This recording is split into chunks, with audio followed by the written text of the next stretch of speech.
Hey guys, my name's Mac, and today we got a quick video on getting a good start in Blackthorn Arena.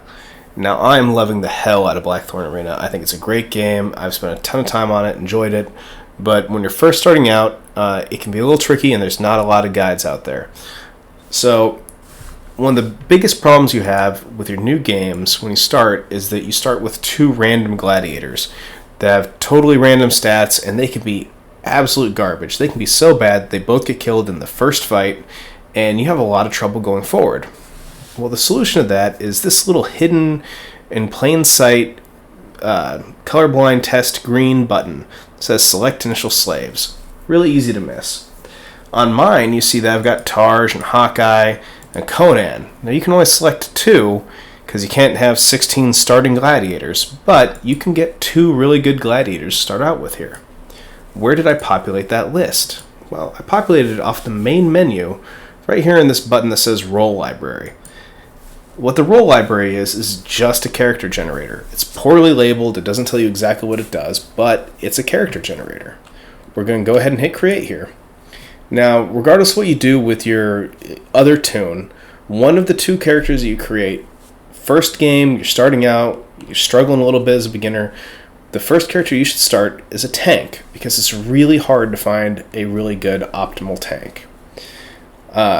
Late game, when you have all of the weapons that help you with, or all the items that help you with the negatives of wearing heavy armor, it's fine to use a human, because they get 5 skill bonus points.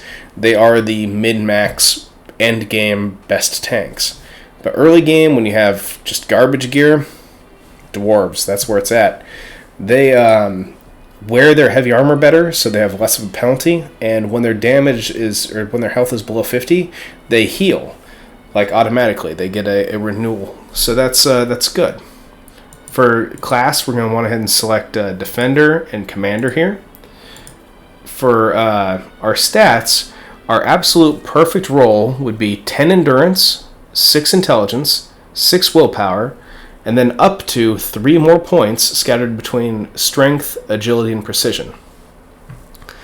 We'll go ahead and we'll roll a couple times and see why we're not going to get that perfect roll. You can spend a long time here hitting this roll button, and you're not going to get that absolutely perfect roll. But we can get the good enough roll. What's the good enough roll? Basically this. Anytime that you have 10 Endurance, you are good enough. We have 10 Endurance and a bonus point in Willpower and a bonus point in Strength. Great! What we did is we saved ourselves 2 skill points by getting Willpower from 5 to 6, and we saved ourselves more than 10 points going from 5 to 10 Endurance. So overall, we've saved ourselves probably 15 skill points right here. Now, granted, we didn't have a shield as our weapon because that's what we wanted. We wanted that 1 point in shield. But that's only 1 skill point. We saved ourselves about 15, so we're in good shape. Why do we know that these are the stats we need and why we need them? Well, here under Growth Plan, this is actually the skill calculator. So let's call it what it is, skill calculator. And when we come in here to class, we know that some of the first abilities we want our tank to have is we want him to be able to heal himself right out the gate. So under Commander, we want to spend 3 points on First Aid. Well, First Aid requires you have an Intelligence of 6. So again, that's why the perfect roll is going to start with 6 Intelligence. And as soon as we selected it, the calculator fixed it itself. It says, hey, you need 6 Intelligence to do that. Down here, in no particular order, you can put these points in, 2 here, and then 1 here, and 1 here, and then maybe fill this guy up and come over. But generally, you're going to want to have the Defender, Heart of the Beast, Heavy Armor Expert for that weight mitigation, and Deterrent for your threat. You're going to want to have those stats. Heart of the Beast is going to increase your stamina restoration by 1.5 all the time, which is a huge deal because every time you block, the damage that would have been dealt to you is instead dealt to your stamina pool. If you're taking hits from 3 strong guys later in the game, they're going to be ripping through your stamina, and you're going to need that stamina restoration to renew that. So, it says from the 48 skill points we started with, we're down to 32. Well, that, kids, is a lie. Let's go ahead and go back and take a look at. We'll reopen the calculator after we clicked and saved. And now it says we only have 17 points left. We spent 31 points? Well, where did we spend 31 points?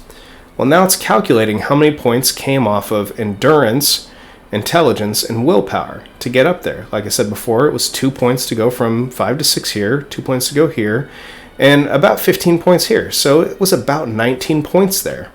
Well, that's unfortunate because we only have 17 points left, and we know that we have to spend about that just to get our shield skill up to 10, so we can come over and get our shield abilities like Shield Master and Ground Smash and Shield Strike, Expert Blocker. Like, these are important stats because Shield Strike does 100% of your block rate and blunt damage and stuns the target for 4 seconds.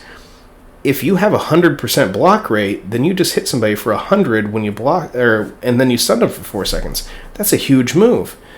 Over here, you have 90% block damage. So if you have 100% block, you just dealt 90 damage to every enemy around you and knocked them back. Over here, we have Shield Knock, which I should have had 3 points in that. This is your AoE Taunt. Here is Expert Blocker to reduce stamina by 16% when blocking. These are all huge abilities that you absolutely need to have. And when you go ahead and check the box, click Save, and you close this and reopen it, now the calculator says you have negative points because it took so many points to get your shield skill up and your other stuff. If we roll until we start with 10 endurance and we've got the 6 intelligence, we've got the 6 willpower, that saves us all the skill points we need to be able to do this. Otherwise, you're not going to be able to do this build. It just won't work for you. And your tank is going to be, less savory, less awesome. I said before, when you're selecting characters, you probably want a dwarf. Elves make excellent archers. They're good for a few things. Just avoid brutemen in general. There's no reason to create a bruteman character. They're pretty awful. But this is a good start for a tanking character. And once you've spent the time, you've rolled a few times, you have this character, save it, give it a cool name. My favorite tank.